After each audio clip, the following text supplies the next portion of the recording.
हाँ जी बेटा, तो कैनाल सिस्टम समझ में आ गया कि हमने जो कैनाल सिस्टम किया ना किस लिए किया, क्योंकि इनकी जो सेंट्रल बॉडी कैविटी थी उसको हमने क्या नाम दिया था, स्पंजोसील। ठीक है, अब जो ये इस कैनाल इन पोर के थ्रू जो वाटर आता है इन स्पंजेस की बॉडी में, उसी में एक्चुअल में क्या होता है, फूड भी होती है, ऑक्सीजन भी, तो वो आएगा, फूड और ऑक्सीजन रह जाएगा, और एक्स्ट्रा जो कार्बन डाइऑक्साइड है, कोई भी एक्सक्रीटरी मैटर है, कोई भी चीज है, रिप्रोडक्टिव जो सेल्स रहती हैं उनको उस ऑस्क्यूलम के थ्रू क्या कर जाता है, बाहर निकाल लेता है। यानी कि स्पंजिज की बॉडी में जो कैनाल सिस्टम होता है उसका काम क्या हुआ, और न्यूट्रिशन में भी हेल्प करता है, रेस्पिरेशन में भी, एक्सक्रीशन में भी और रिप्रोडक्शन में भी। यही कारण है कि सबसे इम्पोर्टेंट जो टॉपिक है इनके अंदर वो कौन सा हुआ, इनका कैनाल सिस्टम। 4 लाइफ प्रोसेस होते हैं और चारों ही लाइफ प्रोसेस में कौन हेल्प कर रहा है, ये कैनाल सिस्टम हेल्प करने के लिए। ठीक है, देखो यहाँ पर जब सेल्स के डायग्राम जब हम ये दिखाई दे रही है पोरोसाइट सेल, न्यूक्लियस है, साइटोप्लाज्म है, ये देखो पिनेसाइट्स, मायोसाइट्स, ये कुछ ग्लैंड सेल्स रहती हैं जो स्लिम लेयर रिलीज करती है, ये ट्रोफोसाइट्स, फैगोसाइट्स, स्पर्म्स जो इनके रहते हैं। ठीक है, ये आर्क्योसाइट सेल्स, टोटिपोटेंट सेल्स जो कि एक नए स्पंज को बनाती है, थीसोसाइट, ये कोइनोसाइट है जिनको कि कॉलर सेल बोले थे, एंडोडर्म पे रहती है, साइटोप्लाज्म, ब्लेफेरोप्लास्ट वो जगह जहां से कि फ्लैजिला अराइज होता है, this is known as the blepharoplast. Clear, ये पिगमेंट सेल्स है, क्रोमोसाइट्स वगैरह।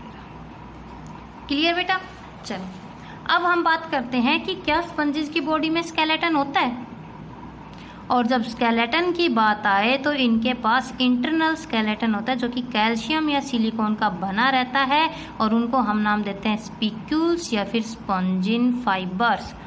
ये रहा डायग्राम, कैलकेरियस स्पिक्यूल्स, देखो इनकी जो शेप है वो अलग अलग है, कोई सिंगल है ना, किसी में रेडिएशंस निकल रही है, और स्पंजिन फाइबर्स, और ये सारे के सारे कहाँ पर रहते हैं, जो इनका स्केलेटन रहता है, it is present in the mesohyl layer. Digestion की जब बात आती है इंट्रासेलुलर है। ठीक है, सर्कुलेशन की जब हम बात करेंगे, अमीबोसाइट सेल्स इन सब काम को बहुत अच्छे से कर लेती है। रेस्पिरेशन इनकी बॉडी में होता है बाय डिफ्यूजन। ठीक है, एक्सक्रीशन ऑलरेडी बता चुके हैं कि वो स्पंजोसील के थ्रू निकल जाएगा, और इनका जो मेन एक्सक्रीटरी वेस्ट होता है वो होता है अमोनिया। रिप्रोडक्शन की जब बात आती है, सेक्सुअल एसेक्सुअल दोनों है। एसेक्सुअल रिप्रोडक्शन ये करते हैं या तो बडिंग या गैम्यूल। गैम्यूल का डायग्राम होता है ऐसा, जो कि आपको करवाया था 10th क्लास में। माइक्रोपाइल पोर, ठीक है, ये आर्कियोसाइट सेल्स है ना, कि इनकी इंटरनल सेल्स रहती हैं जिनको कि हम आर्कियोसाइट, ये नीट में आया था ये डायग्राम बनाना, और पूछा गया था कि किसका diagram, this is known as a gemmule. इस गैम्यूल में क्या रहती हैं, ये आर्कियोसाइट्स है, और एक सेल एक स्पंज को क्या करती है, बनाती है। यही आपके पास क्वेश्चन भी आया था। ठीक है, फ्रेश वाटर कुछ एक रहते हैं gemmules which are known as the internal bird formed. Sponges hermaphrodite होते हैं, मेल फीमेल अलग अलग होती है, फर्टिलाइजेशन इंटरनल। सॉरी, हर्मेफ्रोडाइट का मतलब है कि एक ही ऑर्गेनिज्म में दोनों गोनेड्स प्रेजेंट हो। होलोब्लास्टिक क्लीवेज, पूरी तरह वो डिवाइड हो जाता है। ये इंपॉर्टेंट है। लार्वल फॉर्म, जो साइकोन है उसके लार्वा का नाम है एम्फीब्लास्टुला, रट लेना, और ल्यूकेसोलेनिया का जो लार्वा होता है, this is known as the parenchymula. ठीक है, ये प्रोटोजोवन से अच्छे क्यों है, multicellular body, male female gamete बनते हैं, जाइगोट बनता है, और जाइगोट फिर कन्वर्ट हो जाता है एम्ब्रियो। क्लियर बेटा, जब क्लासिफिकेशन की बात आई तो इनको 3 क्लासेस में डिवाइड कर रखा है। देखो,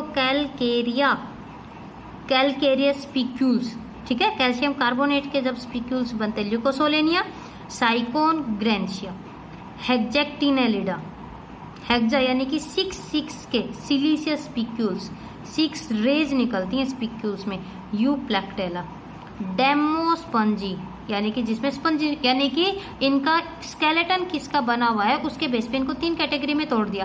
कैल्शियम वाले को कैलकेरिया, सिलिशियस वाले को हेक्जेक्टिनेलिडा, और जो स्पंजिन फाइबर वाले होते हैं they are known as the डेमोस्पॉन्जिन।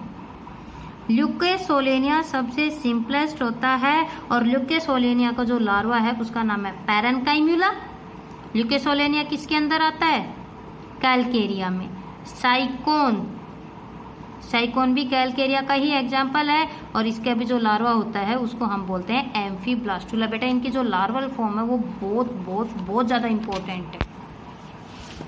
ये देखो, ये डायग्राम दिखाई दे रहा है, ये रहा, ये ओस्क्यूलम, ठीक है, ये ट्यूब्स, ल्यूकेसोलेनिया, ये साइकोन वगैरह, ये साइकोन का डायग्राम, ये हाइलेनोमा, ये देखो कैलेना, क्लियोना, ये यूप्लैक्टेला, ये स्पॉन्जिला, ये यूस्पंजिया।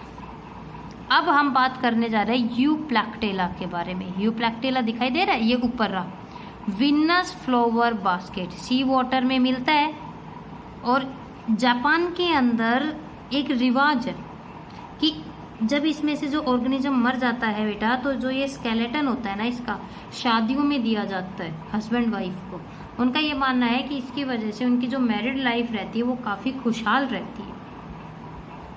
ठीक है, एक हम एग्जाम्पल लेते हैं इसका, which is known as Hyalonema glass rope sponge. एक रस्सी होती है उसके जैसा दिखाई दे रहा है ना, इसलिए हमने इसको क्या नाम दिया है? ग्लास रोप स्पंज के नाम से जानते हैं। यूस्पोंजिया, ये रहा बाथ स्पंज। जब ये मर जाता है तो जो इसकी डेड बॉडी होती है, जो अपन बर्तन वगैरह साफ करने के लिए या गाड़ी वगैरह साफ करने के लिए जो स्पंज बनाए जाते हैं वो इसी की डेड बॉडी से बनाए जाते हैं। ठीक है, स्पॉन्जिला की जब हम बात करेंगे, ये रहा स्पॉन्जिला। क्या रहता है बेटा? बाथिंग, वॉशिंग ऑटोमोबाइल्स, फर्नीचर वगैरह, विंडो पैन वगैरह साफ करने के लिए इसकी डेड बॉडी को यूज किया जाता है। क्लियर? सबका समझ में आता जा रहा है ना कि किसका क्या क्या फंक्शन होता है। एक ये जो आपको क्लियोना, this is known as the boring sponge. चट्टानों के अंदर ये क्या करता है? जगह कर लेता है और उनके अंदर तक पेनिट्रेट कर जाता है। ठीक है, ये Chalina, this is known as dead man finger. ठीक है, इसको क्या बोलते हैं? डेड मैन फिंगर के नाम से जानते हैं। क्यों? क्योंकि इसकी जो शेप होती है बिल्कुल जैसे एक हाथ होता है, हाथ के जैसी शेप होती है। ऐसा लगता है कि किसी मरे हुए आदमी का हाथ है और यही कारण है इसको हम बोलते हैं डेड मैन फिंगर। आपको जो एग्जाम्पल करने हैं ना वो यूज स्पंज, जहाँ पर मैंने NC लिख रखा है, ओनली ये एग्जाम्पल करने, क्योंकि यही आपकी NCERT में। और मेडिकल एंट्रेंस अगर क्लियर करना है तो एलिमेंट्री का ये वर्ड टू वर्ड पढ़ लेना बेटा। पहला हमारा फाइलम क्लियर। चलो जी, दूसरे फाइलम पे आते हैं जिसको कि हम बोलते हैं नाइडेरिया। इसका पहले यहीं पे बता देती हूँ। नाइडेरिया, हर कोई अपने आप को बचाने के लिए उसमें एक डिफेंस मैकेनिज्म है। जैसे हम जो अटैक करते हैं अपने हाथों से और दांत से करते हैं ना, अपने आप को जब किसी से बचाना रहे। सिलेंट्रेट्स जो रहते हैं इनकी कुछ सेल्स, एक ग्लैंड, टेंटेकल जानते हो ना, जैसे मधुमक्खी के भी होते हैं, स्टिंग होता है, डंक होता है, तो इनके होते हैं टेंटेकल जिसमें पॉइजन होता है कि अपने आप को अपने प्रीडेटर से बचाए। और उन टेंटेकल सेल्स का नाम है नाइडेरियंस है। और यही कारण है कि सिलेंट्रेटा को नाम मिला नाइडेरिया, जो कि आपके पास क्वेश्चन में भी आता है।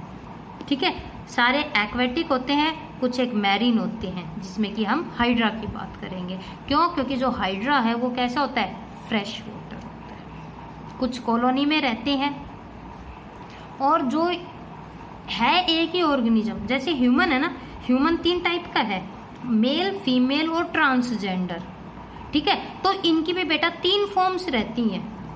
कुछ एक की 3 फॉर्म्स रहती हैं और इनकी 3 फॉर्म को हम बोलते हैं जोइड्स, पोलिप, मेडुसे और ब्लास्टोस्टेम। याद रखना, ठीक है। अब याद रह जाएगा ना, जैसे हम ह्यूमन को 3 में डिवाइड करते हैं, किस किस में? मेल है, फीमेल है और ट्रांसजेंडर है। सेम इनके साथ है। इनकी जो कॉलोनी होती है वो 3 टाइप की, यानी कि एक ही बॉडी रहेगी और उस पर 3 टाइप की वो रहती हैं, सेल्स लगा लो, हिस्से लगा लो, पोलिप, ब्लास्टोस्टाइल और मेडुसे। इसलिए हम इनको बोलते हैं पॉलीमॉर्फिज्म। जैसे जो ह्यूमन होता है वो क्या है, डाइमॉर्फिक है ना, सिर्फ 2 हैं, रेडियल सिमेट्री है, डिप्लोप्लास्टिक एनिमल है, और मोस्ट इम्पोर्टेंट पहले ऑर्गेनिज्म जिसमें टिश्यू आए। पोरीफेरा में हमने क्या पढ़ा कि उसका जो लेवल था वो कैसा था, सेलुलर, लेकिन ये फर्स्ट टिश्यू लेवल जो ऑर्गेनाइजेशन था वो कहाँ पर बना था, इन सीलेंट्रेट्स के अंदर। अब हम बात करते हैं इनकी बॉडी लेयर की, और जो ये डायग्राम आपको दिखाई दे रहा है ये किसका है, जो हाइड्रा होता है उसकी बॉडी लेयर है बेटा, बॉडी वॉल। ध्यान से जब देखोगे तो इनकी जो सबसे आउटर मोस्ट मेम्ब्रेन होती है उसको हम बोलते हैं एपिडर्मिस, और जो अंदर वाली होती है उसको हम नाम देते हैं गैस्ट्रोडर्मिस। और जैसे वहाँ पर मीजोहाइल थी तो ये जो हल्का सा स्पेस आपको दिखाई दे रहा है, ठीक है, जैसे कि न्यूरॉन्स पड़े हुए हों, इसको हम बोलते हैं मीजोग्लिया। तो जब एपिडर्मिस की जब बात करोगे तो एपिडर्मिस में आपको कई सारी सेल्स के नाम दिखाई दे रहे होंगे। सबसे पहली cell which is known as epithelio muscular, जो एज मसल्स का काम करती है, मस्कुलर यानी कि मसल का काम करेंगे, प्रोटेक्ट करेंगे, ठीक है। दूसरी cell which are known as the nematoblast, इनको हम एक और नाम देते हैं नाइडोब्लास्ट या स्टिंगिंग डंक की तरह जो काम करें। इनको जो नाम मिला है बेटा वो इन्हीं नाइडोब्लास्ट सेल्स की वजह से मिला है। क्यों? क्योंकि ये इनको डिफेंड करती है। क्लियर? चलो आगे चले।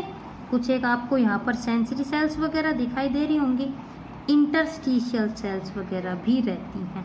इंटरस्टिशियल सेल्स रिजर्व है, और जैसे वहाँ पर आर्कियोसाइट सेल्स टोटिपोटेंट थी, यहाँ पर जो ये इंटरस्टिशियल सेल्स रहती है दे आर टोटिपोटेंट, जो कि दूसरे टाइप की सेल्स में कन्वर्ट हो।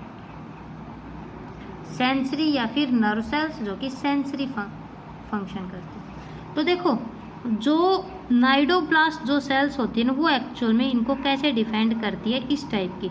अनडिस्चार्ज, अनडिस्चार्ज का मतलब जब तक ये शांति से है ये किसी को क्यों हार्म करेंगे, वो इस तरह। लेकिन अगर कोई इनके कांटेक्ट में आया सडनली स्टिंग को ऊपर करती हैं और क्या करती है, उस चीज़ को रिलीज करना शुरू करती है। तो जब हम एक नाइडोब्लास्ट सेल्स की बात करेंगे, देखो नाइडोब्लास्ट सेल में जो इसका बेस रहता है 3 चीज़ों से मिलके बना हुआ है। जो ये आपको यहाँ पर दिखाई दे रहा है this one is known as capsule, ठीक है। कैप्सूल के बाद में जो ये हिस्सा रहता है this is known as shaft, और जो यहाँ से जो ये धागा निकला this is known as the thread tube. यही सेल्स रहती है, they help in defence and offence. Attacker का भी काम कर रही है और डिफेंडर का भी काम कर रही है, मोस्ट इंपॉर्टेंट, ठीक है। क्या डिफेंस और ऑफेंस दोनों का, ये नहीं है कि अटैक किसी से कर रही है प्रोटेक्ट किसी से, नहीं, डिफेंडर और अटैकर दोनों ही ये होती है। क्लियर? चलो अब उसके बाद आ जाओ इस गैस्ट्रोडर्मिस के ऊपर। गैस्ट्रोडर्मिस की जब हम बात करेंगे तो इसमें जो सबसे पहली सेल आपको दिखाई दे रही है उसको बोलते हैं न्यूट्रिटिव मस्कुलर या डाइजेस्टिव सेल। इंट्रासेलुलर सेल के अंदर डाइजेशन होता है जिसमें कि ये हेल्प करती हैं, ये मसल का भी काम करती हैं। दूसरी यहाँ पर जो और सेल्स रहती है गैस्ट्रोडर्मिस में उनका नाम है ग्लैंड सेल्स, जो कि रिलीज करती है फूड के डाइजेशन के लिए डाइजेस्टिव एंजाइम्स। और भी बहुत सारी सेल्स रहती हैं जिसमें सेंसरी सेल्स भी हैं। यहाँ पर सेंसरी सेल्स यानी कि इनकी बॉडी में एक सिलेंट्रेट की बॉडी में इंटरस्टिशियल, नर्व और सेंसरी सेल का एक ही काम रहता है, सेंसेशंस प्रोवाइड करना, ठीक है बेटा। जैसे पोरीफेरा की जो बॉडी कैविटी थी उसको हमने क्या बोला था, स्पंजोसिल, है ना। और जब हम बात करेंगे किसकी, सिलेंट्रेट्स की, तो जो सिलेंट्रेट्स रहते हैं इनकी जो बॉडी रहती है this is known as coelenteron. सिर्फ एक ही पोर है, माउथ, है ना, ओपन, जो माउथ का भी काम करता है और जो एनस का भी। यही कारण है कि इनका जो डाइजेस्टिव सिस्टम रहता है वो रहता है इनकम्प्लीट। डिफ्यूजन के थ्रू क्या रहता है, इनका रेस्पिरेशन चलता है। एक्स्ट्रा और इंट्रा दोनों ही डाइजेशन प्रेजेंट होते हैं, सेल के अंदर भी हो रहा है और सेल के बाहर। अब इसके आगे के पॉइंट करेंगे हम हमारी नेक्स्ट वीडियो में।